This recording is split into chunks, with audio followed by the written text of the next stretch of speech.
In this video, I'm going to be talking about the simple, but definitely not easy mental trick that Sergei Bobrovsky used to help himself focus and remain consistent throughout this year's Stanley Cup Finals. Now, last year against the Oilers in 2024, Bobrovsky, after games 1 through 3, struggled a little bit in games 4, 5, and 6, right? But this year, he was consistent throughout the whole series. And I think a lot of that has to do with his mentality, obviously his preparation, work ethic, but his mentality and how he handled each game in this year's finals. Now, a lot of times as goalies, we want to focus on external outcomes, and there's a lot of pressure on that. We have goals for ourselves. We want to win this particular game. We want to be in this particular spot in the standings. And on top of that, we just want to help our team win games, and we want to play well, right?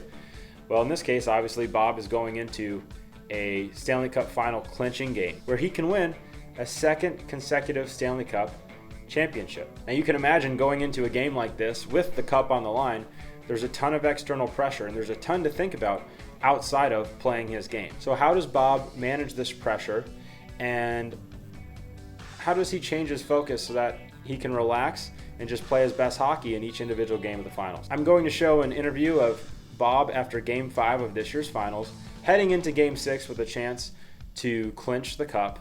And let's hear from Bob about how he's going to approach this game. Yeah, we don't need to think about cup or anything like that. We just have to regroup, reset, and focus on the first period, first shift, and don't think much about ahead or behind. So it's going to be a good, tough hockey game, and we're excited about that. So, going into a Stanley Cup clinching game, Bob isn't even worried about the Stanley Cup. He's not worried about that. His focus is on the preparation for the next game and the first shift of the next game. That's it. And this interview shows that he is only focused on the individual moment. Now, if you watch some of his interviews from the years past, there's a lot of great information from Bob about just staying in the moment, just focusing only on the moment. If you have a bad game, letting it go. And if you're excited for a game coming up, just focusing on the very first shift of that game and playing that game moment to moment. And you can tell that Bob is doing this in the finals, I think, when you see him get scored on. When he gets scored on, there's no negative body language. There's no moping around or pouting. He immediately gets up. Sometimes he'll pick the puck up, but he immediately gets up, gets some water, and gets ready for the next play. He's not worried about the goal that just went in. He's focused on stopping the next shot. So why does this focus on the moment? Why does this focus particularly on the first shift of the next game and the preparation leading up to that help you play your best hockey? You're going in to a Stanley Cup final or maybe a championship game. Wouldn't it be beneficial to focus on the championship? Because that's what you want, right?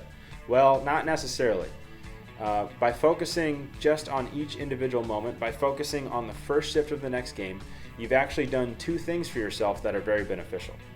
And those two things are that you've taken your focus off external outcomes and external pressure, such as winning the Stanley Cup, and you've also taken some of the pressure off yourself, some of the extra pressure off yourself to play your best hockey. Now, let's say you're focusing on winning the Stanley Cup or a championship as you're going into an individual game. Your mind is going to be focused on that. And when you focus on that, you are going to try really hard to get yourself in the zone because you want to attain that championship or that win or that spot, whatever it is, right?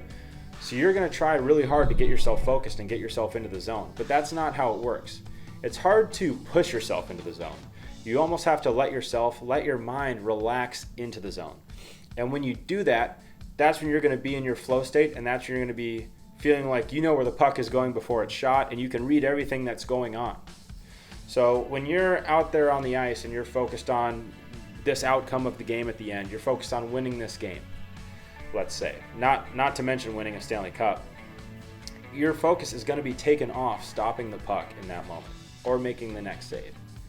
And that's very dangerous as a goalie, because once your mind can get to the past or the future, you're out of the moment. You may let something that happened in the past, maybe a goal you just gave up, stick with you as the game goes on, and it may force you to play worse as the game goes on, or if you're already thinking about the end of the game, maybe it's the start of the third period or something, and you're already thinking about the end of the game, you're not going to be mentally at your best to help make saves in the moment that will lead to you winning that game at the end, and ultimately for Bob winning that Stanley Cup. Another thing that focusing on the first shift of the next game does is it takes some of the overwhelm off thinking about holding a team for 60 minutes. So let's say you're Bob and you're going into a game 6 and you're facing the Oilers, right? They're pretty offensively fire-powered team, right? So if you're going into that game and you're thinking, man, I got to hold these guys off for 60 minutes, that can feel like a long time. You're like, I don't know if I can do that. But if you go into the game and you focus on your preparation and you're like, I just need to play the first shift. Can you hold the Oilers off? Can you hold the opposing team off for one shift? You can do that.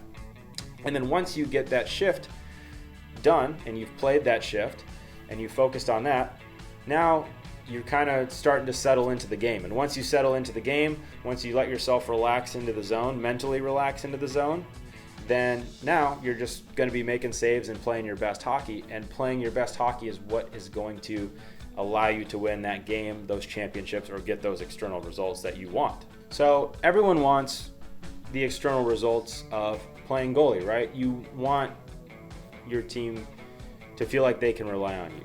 You want to win that championship. You want to win that game. You want to move up to junior hockey or make the next team. You want a college scholarship or you want a contract, depending on what level you're at. Maybe you just want to move up from adult league, D league to C league.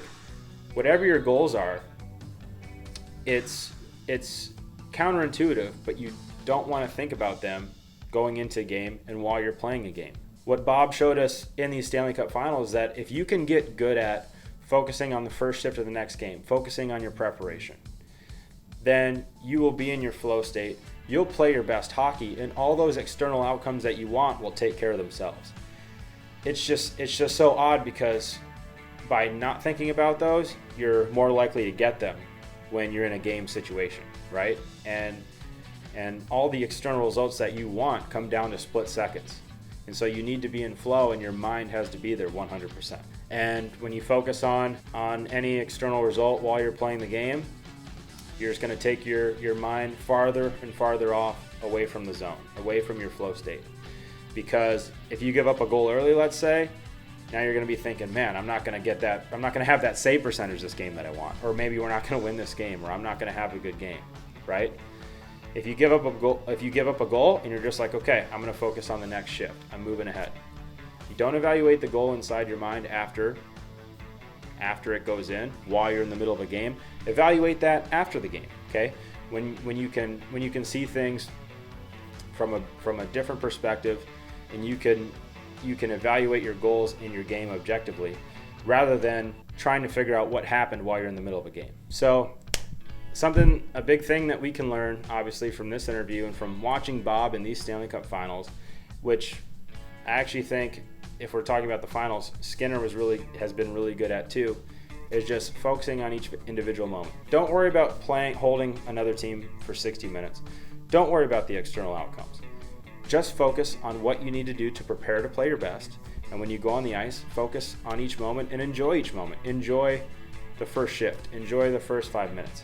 If you enjoy playing, you're going to be engaged, you're going to be focused, and you're going to get into your flow. You're going to get into your rhythm, okay?